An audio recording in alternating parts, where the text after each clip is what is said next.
Well, aloha everybody. Hey, when I was a young boy, we used to sing a song that included the words, "My anchor holds and grips a solid rock."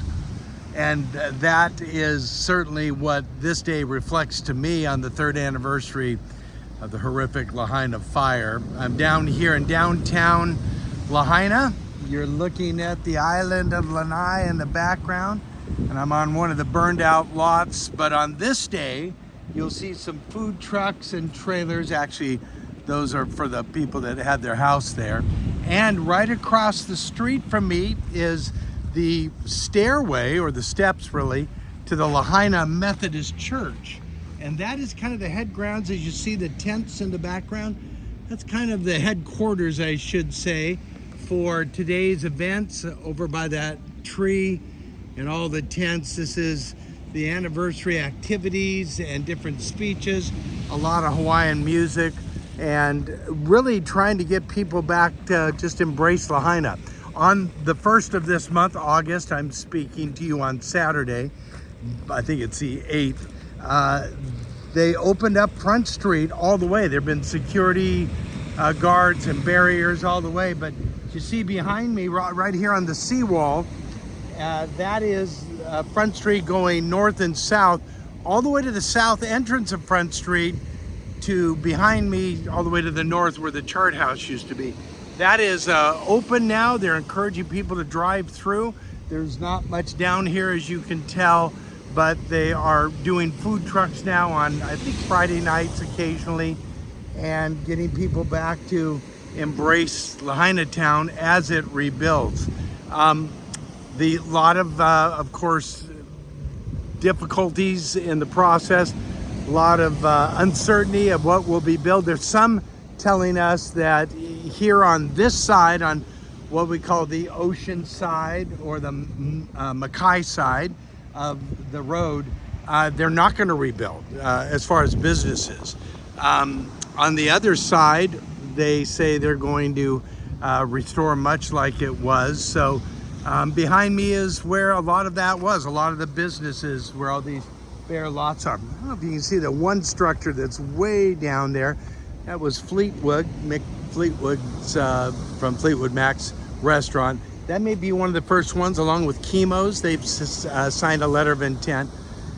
So there's activity. There's a lot of homes, a couple hundred homes now being rebuilt or have been rebuilt. But you come back to these days, and I think anniversaries are important. Even in the Old Testament, we see God instructing people to, I'm going to get away from the water, to build Ebenezers, piles of rocks, sometimes where God had done some great things that they need to be reminded of, and that the people of Israel needed to tell their children. I think that's part of why these anniversaries are important, not just to reflect on the sadness. Of course, you want to respect the loss of life. Over 100 lives were taken, and sadly, right here on this seawall, as you might recall some of the footage, people, this street, Front Street, was gridlocked both ways. People couldn't get out, and they literally, some burned in their cars, burned to death in their cars. Others hopped over this seawall and floated for hours and hours through the night until they were rescued. 80-mile-an-hour winds coming down, sweeping this town, both north and south. And as you know, we ministered to Maria, who's in these waters right here, and many others, as we continue to reach out to disaster victims and share the love of Christ and resources that we've been able to give. Sadly, one of the people I've already met with, and we'll meet with the mother and the child again this week, husband took his life recently after the fire.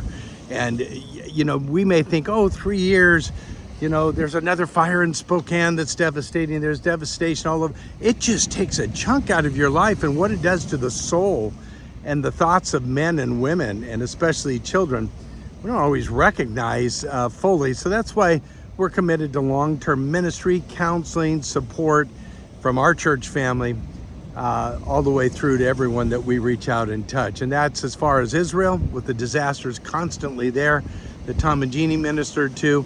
It's here in the Pacific Rim. It's in Texas, where we ministered last year, and this recent flood again.